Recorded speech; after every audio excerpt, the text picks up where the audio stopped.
Samajwadi party के राज्यसभा सांसद रामजी लाल सुमन के द्वारा राज्यसभा में मेवाड़ के राजा राणा सांगा को लेकर दिए गए विवादित बयान के चलते क्षत्रिय समाज के लोगों का गुस्सा शांत होने का नाम नहीं ले रहा है। यही वजह है कि समाजवादी पार्टी के राष्ट्रीय अध्यक्ष एवं उत्तर प्रदेश के पूर्व मुख्यमंत्री अखिलेश यादव शुक्रवार को अलीगढ़ में एक शादी समारोह में शिरकत करने के लिए पहुंचे थे। इस दौरान सपा प्रमुख अखिलेश यादव का काफिला जब थाना गांधी पार्क क्षेत्र स्थित धनीपुर एयरपोर्ट से निकला, तभी पहले से बोनेर तिराहा स्थित नेशनल हाईवे पर पहले से खड़े अखिल भारतीय क्षत्रिय महासभा के प्रदर्शनकारी कार्यकर्ताओं ने अखिलेश यादव के खिलाफ विरोध प्रदर्शन करते हुए उन्हें हाथों में लिए काले झंडे दिखाए। इस दौरान क्षत्रिय महासभा के जिला अध्यक्ष और कार्यकर्ताओं की मौके पर मौजूद पुलिस से तीखी नोकझोंक भी हो गई और जिला अध्यक्ष ने पुलिस कर्मियों से कहा कि अखिलेश यादव से पुलिस इतनी डरी हुई क्यों है, आखिर क्या है अखिलेश यादव जी में, ऐसी क्या बात है अखिलेश यादव में जिसके चलते पुलिस ने अखिलेश यादव को काले झंडे दिखाने वाले अखिल भारतीय क्षत्रिय महासभा के जिला अध्यक्ष समेत 2 लोगों को हिरासत में लेकर अपने साथ थाने ले गए। अलीगढ़ इससे पहले भी मैं आया था और अभी भी एक शादी के कार्यक्रम में मैं शामिल हो रहा हूं। हमारी पार्टी के विधायक रही हैं, उनके परिवार में कार्यक्रम, उनकी बेटी का कार्यक्रम। इसके बाद हमारे पार्टी के एटा के जिलाध्यक्ष, उनके पारिवारिक कार्यक्रम में मैं नहीं पहुंच पाया था। अलीगढ़ में उनका घर है, इसलिए मैं उनसे मिलकर के परिवार के लोगों को मिलकर के आशीर्वाद देकर के जाऊंगा। इससे पहले आपको याद होगा हमारी पार्टी के विधायक, पूर्व विधायक, उनसे भी मुझे मिलने का मौका मिला था।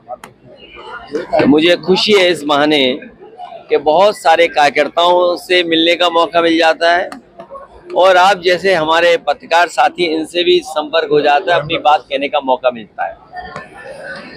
जहां तक जो राजनीतिक परिस्थितियां हैं, भारतीय जनता पार्टी का जो रास्ता है वो नफरत भरा है। भारतीय जनता पार्टी की राजनीति नकारात्मक है और जब जब अपनी नाकामी उन्हें छिपानी होती है तो कोई ऐसा फैसला लेते हैं जिससे लोगों का ध्यान बढ़ जाए। ध्यान बढ़ने के साथ साथ समाज में कैसे हम खाई खोदें, उस दिशा में काम करते हैं। लोकतंत्र को और संविधान को और बाबा साहब भीमराव अम्बेडकर जी का दिया हुआ संविधान समय समय पर ये नहीं मानते हैं, उसकी कोई परवाह नहीं करते हैं।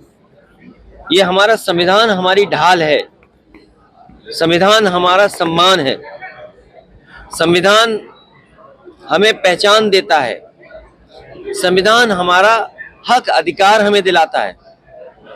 उस संविधान पे समय समय पर भारतीय जनता पार्टी चोट पहुंचाती है और कानून व्यवस्था की तो पोल आज खुल गई। आज कानून व्यवस्था की पोल इसलिए खुल गई कि मुख्यमंत्री जी को साइडलाइन कर दिया गया और अधिकारियों से ये जानकारी ली गई कि आखिरकार उस घटना में कितने दोषी पकड़े गए हैं। आपसे बेहतर कौन जानता होगा कि उत्तर प्रदेश की कानून व्यवस्था क्या है।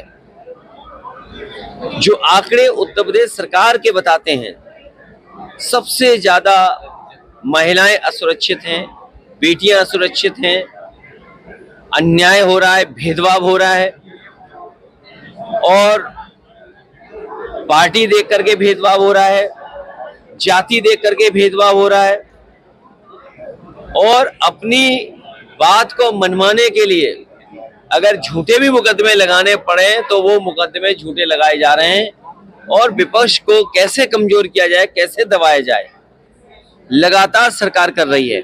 और इधर तो हमने क्या देखा, अर्थव्यवस्था का खेल।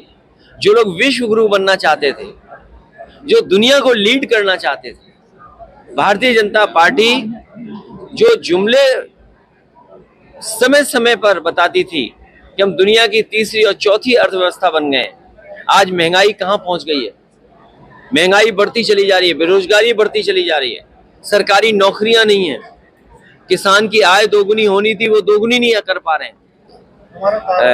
रामजी सुमन जी ने जो कुछ कहा उसके बाद राज्यसभा के रिकॉर्ड से वो बात हटा दी गई।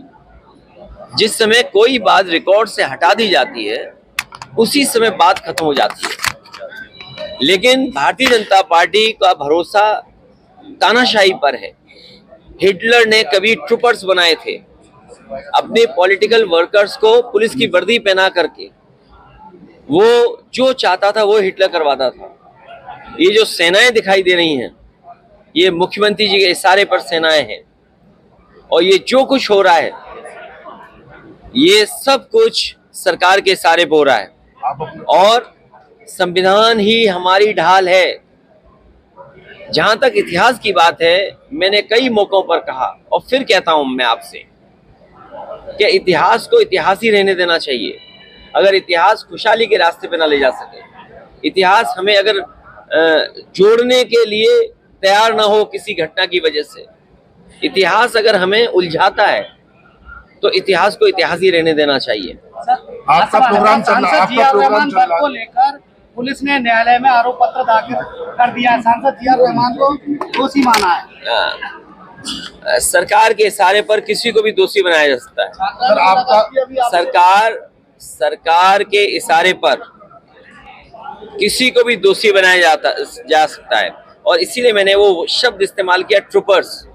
मुझे उम्मीद है सबके मोबाइल में AI से संबंधित ऐप होंगे और गूगल आप सब चला लेते हो।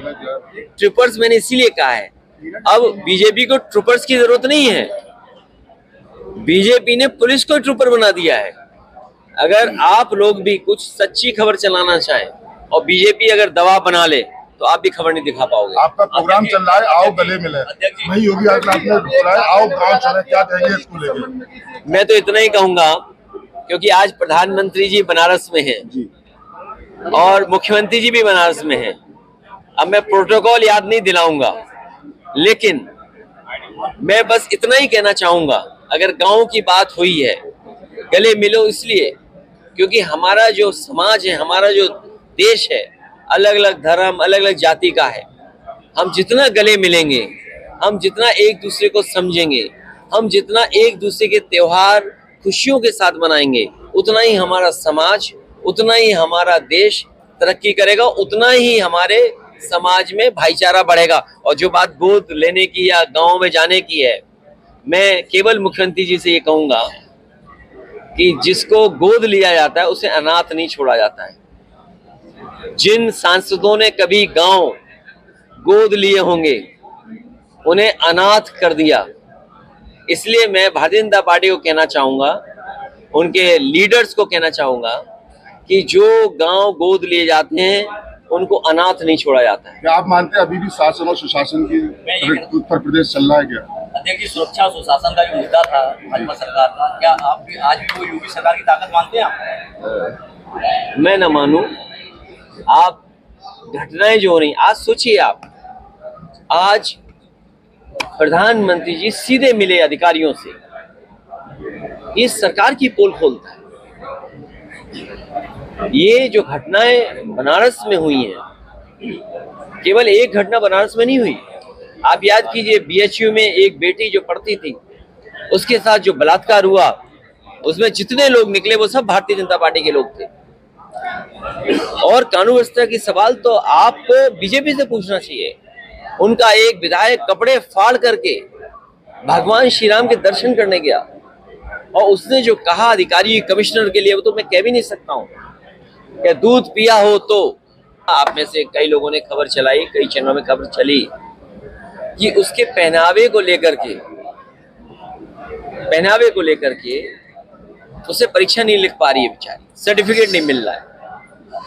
इससे बड़ा अनकॉन्स्टिट्यूशनल काम क्या हो सकता है? तभी हमने कहा कि संविधान हमारी ढाल है, और ये सरकार और सरकार के अधिकारी संविधान को नहीं मान सकते। इससे बड़ा उदाहरण क्या हो सकता है कि जो कानून, जो संविधान हमें व्यवस्था देता है, जिस संविधान की वजह से हमें हक सम्मान मिल रहा है, वो हमें अधिकारी दे ही नहीं रहे सम्मान। अगर उसका भविष्य अंधकार में जा रहा है तो उसके लिए भारतीय जनता पार्टी की सरकार दोषी है, यहाँ के अधिकारी दोषी है कि जिसकी वजह से उसका भविष्य अंधकार में जा रहा है। वक्फ बोर्ड लागू हो चुका है, नोटिफिकेशन आ गया है, क्या वक्फ बोर्ड के खिलाफ हैं हम लोग। जिस तरीके से वो बिल आया है उस बिल को हम लोग कभी स्वीकार नहीं कर सकते।